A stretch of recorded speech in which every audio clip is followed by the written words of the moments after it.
तांत्रिक और शाक्त परंपराओं में 64 योगिनियां कोई साधारण देवियां नहीं मानी जाती।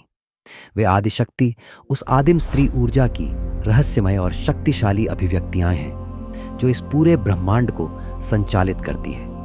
यहाँ योगिनी शब्द केवल एक देवी का नाम नहीं है, यह एक स्थिति है, एक अवस्था है और एक सिद्धि का संकेत है। योगिनी शब्द की उत्पत्ति योग से मानी जाती है, अर्थात वह स्त्री जो योग और तंत्र की पूर्ण निपुण हो, वह जिसने न केवल अपनी इंद्रियों पर बल्कि अपनी चेतना और आध्यात्मिक शक्तियों पर भी पूर्ण नियंत्रण प्राप्त कर लिया हो।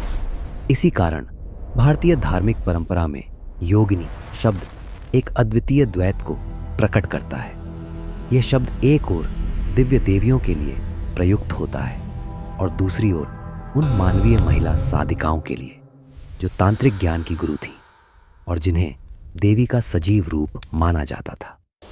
अकादमिक अध्ययन यह भी संकेत देते हैं कि योगिनी परंपरा की जड़ें मुख्यतः वैदिक परंपरा में नहीं बल्कि भारत की ग्रामीण और आदिवासी ग्राम देवता परंपराओं में पाई जाती हैं। बाद में इन्हीं स्थानीय शक्तियों को तांत्रिक प्रणालियों में समाहित किया गया और उन्हें एक सुव्यवस्थित दार्शनिक ढांचा प्रदान किया गया। अब प्रश्न उठता है, संख्या 64 ही क्यों?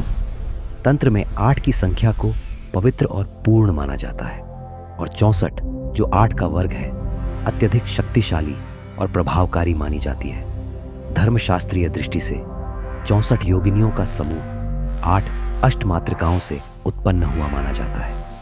प्रत्येक मातृका ने 8 योगिनियों को प्रकट किया और इस प्रकार बना 64 योगिनियों का मंडल। यह संख्यात्मक संरचना तंत्र के अनेक अन्य आयामों से भी जुड़ी है, जैसे 64 भैरव, 64 कलाएं, 64 तंत्र ग्रंथ और विशेष रूप से 64 सिद्धियां, जिन्हें चेतना की चरम क्षमताओं का प्रतीक माना गया है। इस दृष्टि से 64 योगिनियां केवल देवियों का एक समूह नहीं है, वे एक जीवित ऊर्जा मानचित्र हैं, एक ऐसा मंडल जो ब्रह्मांडीय अस्तित्व और मानव चेतना की पूर्ण संभावनाओं को एक साथ प्रतिबिंबित करता है। यही कारण है कि योगिनी परंपरा आज भी रहस्य, शक्ति और गहन आध्यात्मिक अध्ययन का विषय बनी हुई है। योगिनी परंपरा को समझने के लिए हमें सबसे पहले यह स्वीकार करना होगा कि इसकी जड़ें वैदिक युग से भी पहले की हैं। योगिनियां किसी एक ग्रंथ की देन नहीं है, वे किसी एक कालखंड में अचानक प्रकट नहीं हुई, बल्कि यह परंपरा धीरे धीरे विकसित हुई मानव समाज की स्मृति, अनुभव और प्रकृति पूजन से।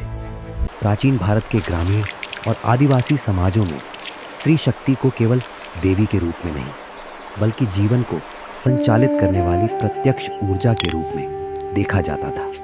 वनों, पर्वतों, नदियों और श्मशानों में ऐसी शक्तियों की कल्पना की जाती थी जो रक्षा भी करती थी और आवश्यकता पड़ने पर विनाश भी।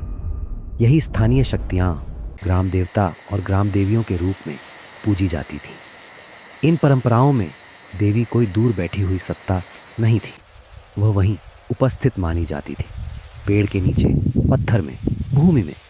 यहीं से योगिनी की धारणा जन्म लेती है। समय के साथ जब तांत्रिक परंपराएं विकसित हुईं, तो इन स्थानीय स्त्री शक्तियों को एक व्यवस्थित आध्यात्मिक ढांचे में समाहित किया गया।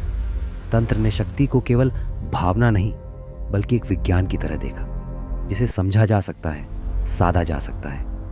यहीं योगिनियां एक बिखरी हुई लोक धारणा से एक संगठित तांत्रिक प्रणाली में परिवर्तित हुई। पुराणों और तांत्रिक ग्रंथों में योगिनियों का उल्लेख मातृकाओं, चामुंडा और काली जैसे उग्र देवी स्वरूपों के साथ मिलता है।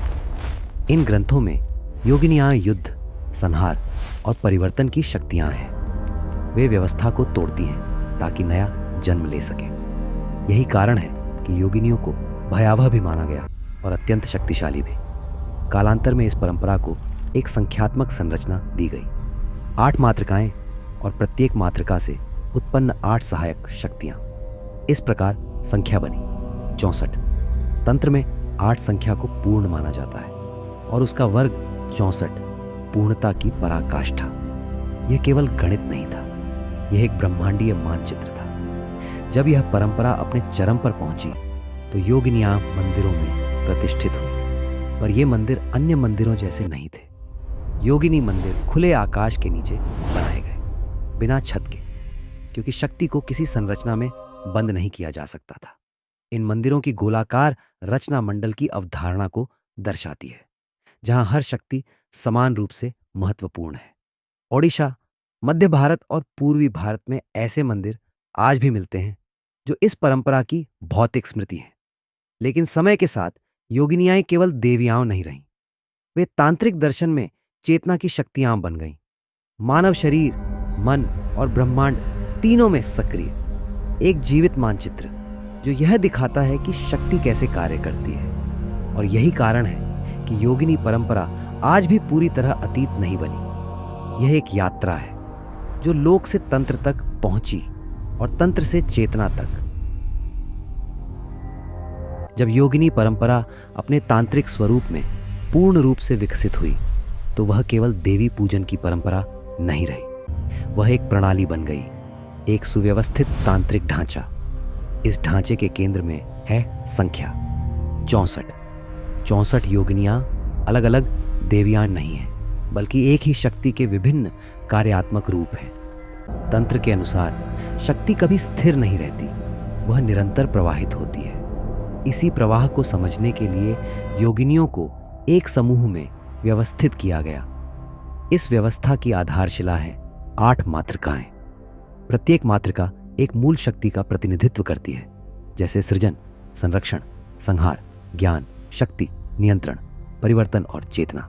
और प्रत्येक मातृका से 8 सहायक शक्तियां उत्पन्न होती हैं। इस प्रकार 8 गुण 8 दिशाओं में फैलते हैं और संख्या बनती है 64। यह केवल संख्यात्मक संरचना नहीं है, यह एक ऊर्जा मानचित्र है। तांत्रिक परंपरा में 8 दिशाएं केवल भौगोलिक नहीं मानी जाती, वे चेतना की दिशाएं हैं, ऊपर, नीचे, भीतर और बाहर। 64 योगिनियां इन सभी दिशाओं में शक्ति के प्रवाह को संतुलित करती है। इसीलिए योगिनी मंदिर अक्सर गोलाकार बनाए गए, गोल आकृति जिसका कोई आरंभ और अंत नहीं होता। यह दर्शाती है कि शक्ति चक्राकार है, वह लौटती है, रूप बदलती है, लेकिन समाप्त नहीं होती। योगिनी मंदिरों में मूर्तियां प्रायः खुले आकाश के नीचे स्थापित होती हैं, क्योंकि शक्ति को किसी छत में बंद नहीं किया जा सकता। आकाश ही उसका आवरण है। तांत्रिक दृष्टि में 64 योगिनियां केवल बाहरी देवियांश नहीं हैं, वे साधक के भीतर भी सक्रिय मानी जाती हैं। मानव शरीर को एक लघु ब्रह्मांड माना गया है और 64 योगिनियां उस ब्रह्मांड के सूक्ष्म कार्यतंत्र हैं। कुछ ग्रंथों में इन्हें 64 कलाओं, 64 सिद्धियों और 64 तांत्रिक मार्गों से जोड़ा गया है। यहाँ योगिनी कोई भयावह शक्ति नहीं, बल्कि परिवर्तन की एजेंट है। वह पुरानी संरचना को तोड़ती है ताकि चेतना अगले स्तर पर जा सके। इसी कारण योगिनियों को उग्र भी कहा गया और मुक्तिदायिनी भी।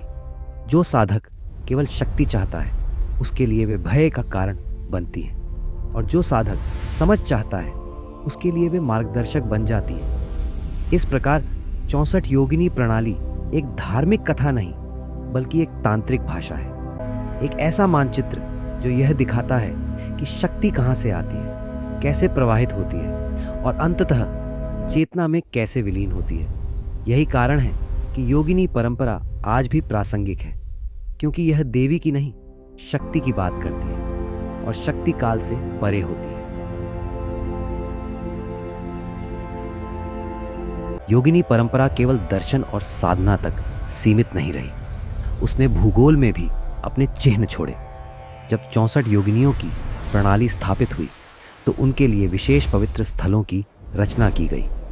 इन स्थलों को योगिनी पीठ या योगिनी मंदिर कहा गया। योगिनी मंदिर अन्य हिंदू मंदिरों से मौलिक रूप से भिन्न है। ये मंदिर अक्सर गोलाकार बनाए गए, गोल आकृति जिसका कोई आरंभ और अंत नहीं।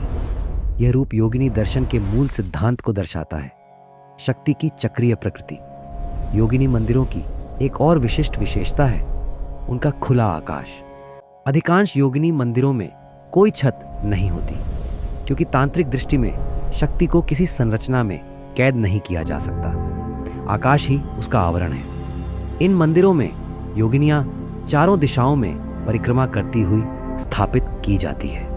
बीच में अक्सर शिव या भैरव का स्थान होता है, जो शक्ति और चेतना के संतुलन का प्रतीक है। भारत में योगिनी मंदिर मुख्यतः पूर्व और मध्य भारत में पाए जाते हैं। ओडिशा में हीरापुर और रानीपुर योगिनी परंपरा के सबसे महत्वपूर्ण केंद्र हैं। मध्य भारत में मुरैना, जबलपुर और खजुराहो योगिनी स्थापत्य के उत्कृष्ट उदाहरण हैं। इन मंदिरों का चयन संयोग नहीं था। अधिकांश योगिनी पीठ नदियों, पहाड़ियों, वनों या सीमांत स्थलों के निकट स्थित हैं। ये वे स्थान हैं जहाँ सभ्यता और प्रकृति आपस में मिलती है। तंत्र इन्हें सीमांत क्षेत्र या लिमिनल स्पेसेस मानता है, ऐसे स्थान जहाँ चेतना परिवर्तन के लिए अधिक संवेदनशील होती है। योगिनी मंदिर पूजा के लिए नहीं, बल्कि अनुभव के लिए बनाए गए थे। यहाँ भक्ति से अधिक जागरूकता महत्वपूर्ण थी। यहाँ देवी माँ नहीं, ऊर्जा है। एक ऐसी ऊर्जा जिसे देखा नहीं, बल्कि महसूस किया जाता है। समय के साथ इनमें से कई मंदिर खंडहर बन गए, लेकिन योगिनी परंपरा लुप्त नहीं हुई, क्योंकि योगिनियाँ पत्थर में नहीं, चेतना में विराजमान है। आज भी ये स्थल मौन में बहुत कुछ कहते हैं। वे याद दिलाते हैं कि शक्ति किसी मूर्ति तक सीमित नहीं, वह स्थान, दिशा और चेतना तीनों में एक साथ प्रवाहित होती है। यदि आपको इस वीडियो से जानकारी मिली हो और अच्छा लगा हो, तो हमें लाइक, शेयर और सब्सक्राइब करना न भूलें।